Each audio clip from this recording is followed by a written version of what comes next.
From our studios in New York, here again is Ann Curry. Are you one of those men who starts each day anxiously counting the hairs left behind on your brush? Maybe you find yourself liking hats a lot more than you used to. Well, you're not alone. Hair loss affects 80 million Americans who together spend billions of dollars every year looking for a cure. Well, a year ago, we asked 5 balding men to try out a series of products and procedures that promise to restore hair. We first checked back with them 6 months ago, and now it's time for the moment of truth. Did any of them actually grow any hair? Here's Rob Stafford.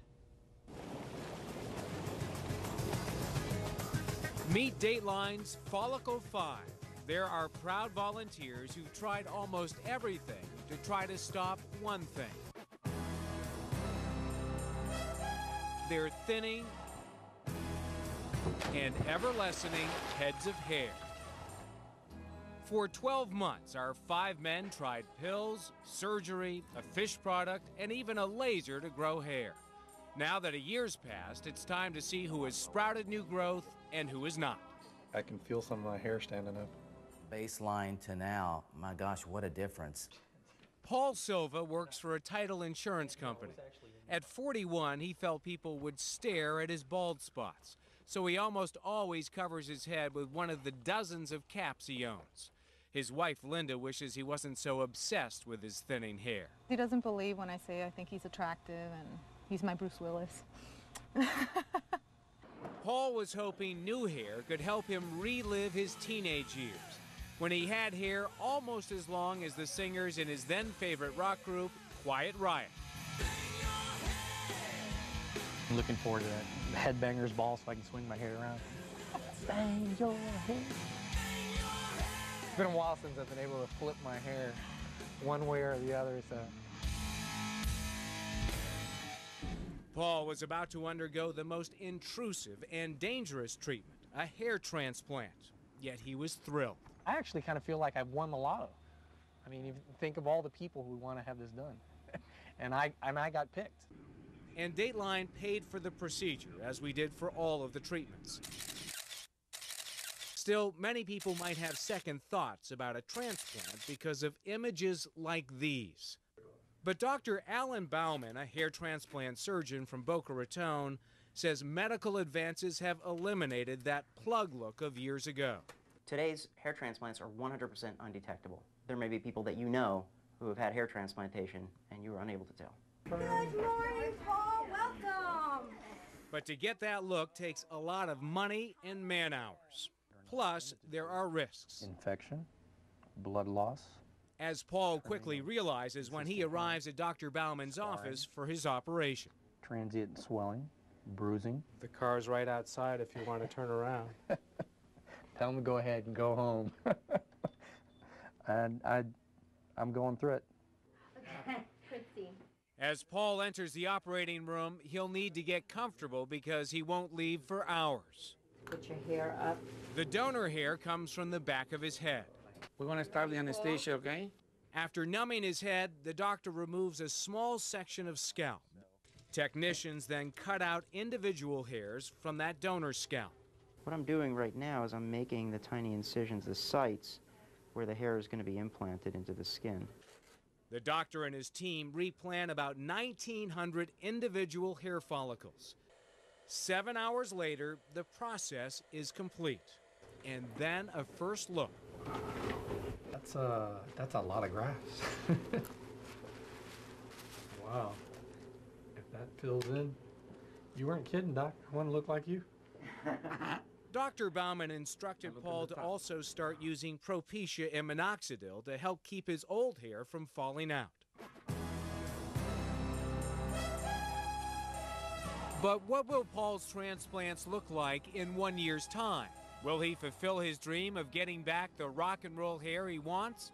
Will any of our men see the results they were hoping for? And is it worth the cost? When we return, we'll see what happened to each of our Follicle 5. From our studios in New York, here again is Ann Curry. Back to our story now. More than 2/3 of American men will lose some or all of their hair over their lifetimes. So a year ago, we issued a hair-raising challenge to 5 balding men, asking them to test a variety of different techniques for growing hair. Now we're about to find out what worked and what didn't. Here again, Rob Stafford. The results are in. Our fearless and formidable Follicle 5 volunteers spent 12 months trying different, even unusual treatments to try to grow hair. Morning, I'm Dr. Romanelli. Now, to judge whether or not our volunteers actually grew any hair, we had Dr. Paolo Romanelli examine each of our men at the start of this project. Smile. Some substantial results. 6 months later. Welcome back. And then after 1 year. A professor with the University of Miami's dermatology department, Dr. Romanelli will later give his opinion on how well these purported hair-growing treatments actually worked. Meanwhile, our volunteers told us they use their products religiously. And now, 12 months later, it's time to see how everyone did. By the way, Joe is our teacher in his mid-50s who sometimes gets teased by his students over his thinning hair. He used 2 drugs at the same time, Propecia pills and Minoxidil lotion. Occasionally, he found the lotion to be messy. At times you don't want to have that greasy look, and at times I don't want to have it spill onto my pillow. So there's quite a bit of rigmarole around all the applications. Right. And with Propecia, a small percentage of users have sexual side effects.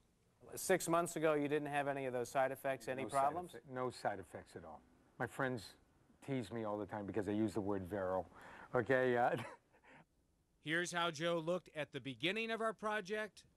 Here he is at 6 months and at 1 year. The cost of both drugs is about $900 a year. And Dr. Romanelli was surprised by Joe's results.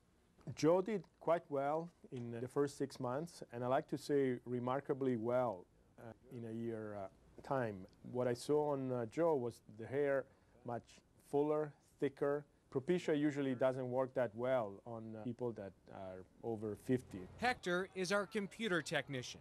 He'd often sit in the back of training classes so people wouldn't see his bald spot. He used the fish extract product from Finland called Viviscal. Here is Hector at the beginning of our project, at 6 months, and 1 year later. The cost for Viviscal is about $660 a year. What kind of progress do you think you've made? I don't think I've gained any hair, but I don't think I've lost any hair. I think I've just maintained what I had to begin with. Dr. Romanelli agrees. Hector, I didn't see any major growth this time. At the same time, I didn't see any major hair loss. I think he's quite stable. George, our twin who is married, used the Lasercomb. It's a device that emits a low-level laser that's supposed to stimulate new hair growth. This is George at the start of our project, at 6 months, and after 12 months of using the $700 comb. I've noticed no hair loss in the sink anymore since I've been using it. Do you think you've grown any new hair? I think I have, but then again, I want to wait till the results tell me for sure. Welcome back. So you're gonna let me know what's going on, huh? George, I definitely saw some new hair on the top of his head, right here, but not much on the 2 temporal areas. Okay. George is thrilled to hear the doctor's opinion. I was cautiously optimistic, but really now I can say that that cautiousness can go away. As for his single brother, Richard, he tried Propecia, which costs about $600 a year. This is Richard when we first met him. Here he is at 6 months, and after 12 months of using this FDA approved drug. Richard, you've been taking Propecia for a year. How do you think you've done? Actually, I felt very confident at the beginning. The first 2 to 3 months, I saw like some little birth growth there, little spuds coming out, like a little cactus. And then suddenly, then I didn't see it anymore. But Dr. Romanelli feels Richard actually grew more hair over the last 6 months than he did in the first 6 months of using Propecia.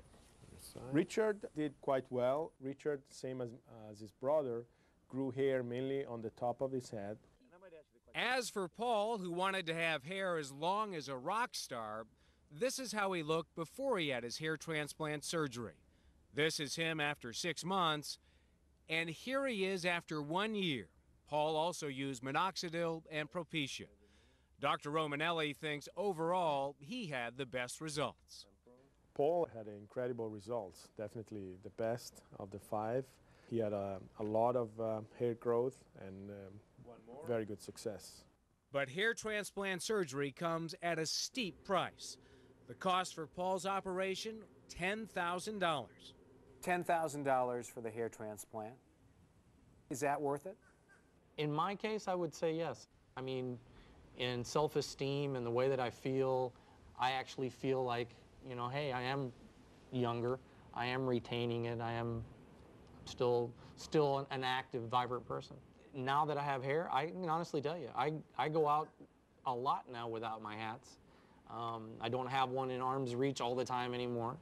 You might be surprised, but Dr. Romanelli says that in our unscientific project, all 5 of our volunteers had positive results. Either they stopped losing hair or grew more hair. $700 a year to continue the Viviscal, you going to do it? Probably, without having expectations of growing hair, yeah. Richard, are you going to keep going with the Propecia? No. I'm going to save my lucky pennies. When it gets to that point, I'm going to look at Paul and I'm going to say, you know, I'm going to get it to transplants.